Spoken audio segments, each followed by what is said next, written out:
निर्भयता, आत्मशुद्धि, आध्यात्मिक ज्ञान में रुचि, दान, आत्मसंयम, यज्ञमय जीवन, धार्मिक पुस्तकों का अध्ययन, तपस्या, स्वभाव में सरलता, अहिंसा, सत्यवादिता, क्रोध मुक्त, त्याग, शांति प्रियता, निंदा करने में अरुचि, सभी जीवों के प्रति करुणा भाव, विनम्रता, भद्रता, लज्जा, चपलता से मुक्त, तेज, क्षमाशीलता, धैर्य, पवित्रता, द्वेष व ईर्ष्या का अभाव, प्रतिष्ठा की भावना का अभाव। दैवीय प्रकृति के लोग इन दैवीय गुणों से संपन्न होते हैं। दंभ, पाखंड, अभिमान, क्रोध, कठोरता और अज्ञानता ये आसुरी लोगों के गुण और आचरण होते हैं।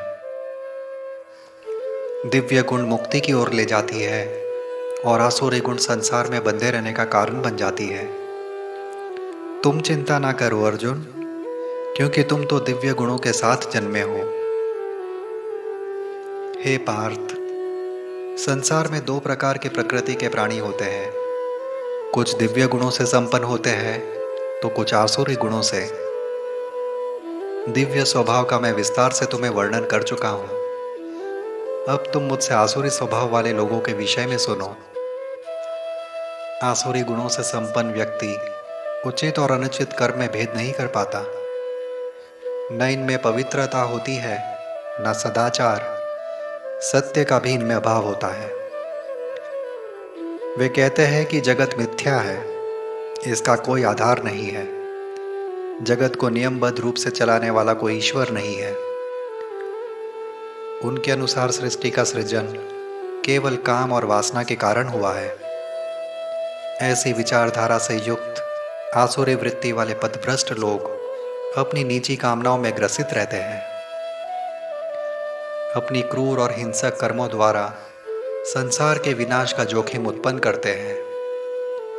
ऐसे व्यक्ति हमेशा अतृप्त रहने वाली वासनाओं, मिथ्या अभिमान और पाखंड में ग्रसित रहते हैं।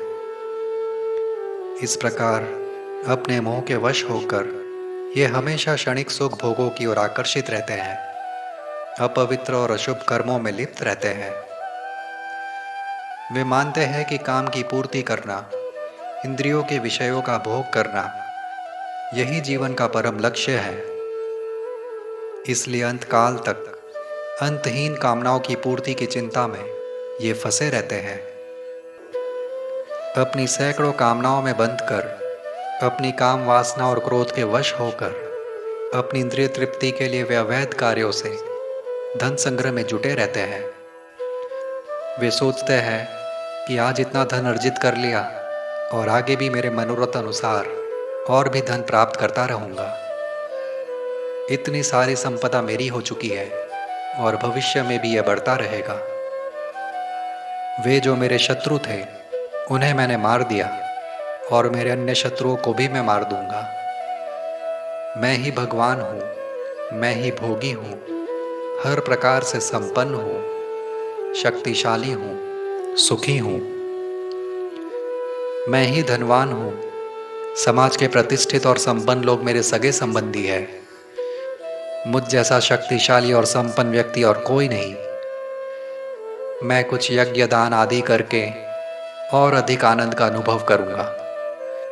इस प्रकार अपनी अज्ञानता के कारण आसुरी वृत्ति वाले लोग हमेशा भ्रमित रहते हैं।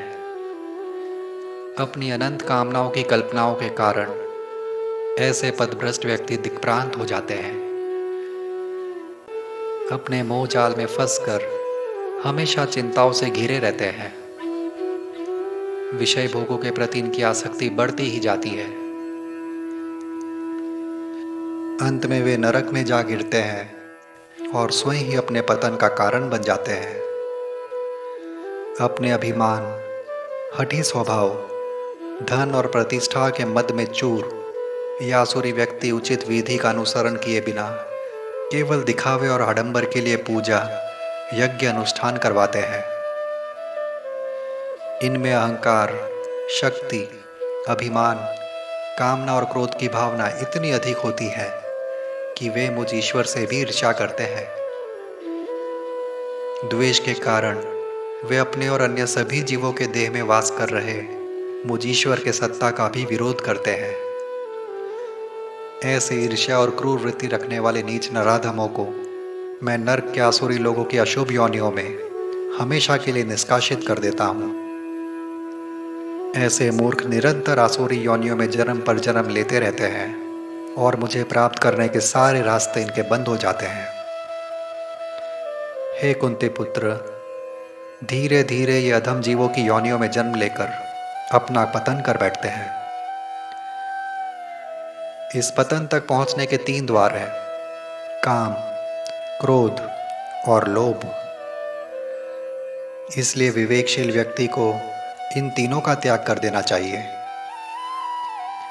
हे कुंती पुत्र, जो विनाश की ओर जाने वाली इन 3 अंधकार रूपी द्वार से स्वयं को बचा लेता है, वो आत्म कल्याण के मार्ग पर चलकर परम गति को प्राप्त कर लेता है। वे जो शास्त्रों में लिखी बातों की अवहेलना करते हैं और अपने कामनाओं के अधीन होकर अपने मन की करते हैं, उन्हें ना तो सिद्धि हासिल होती है, ना सुख और ना ही परम धाम। इसलिए मनुष्य को चाहिए कि वो शास्त्रों का अध्ययन कर शुभ कर्म और अशुभ कर्म का फर्क जानकर उचित चयन करके कर्म करे, ताकि वो परम धाम को प्राप्त कर सके।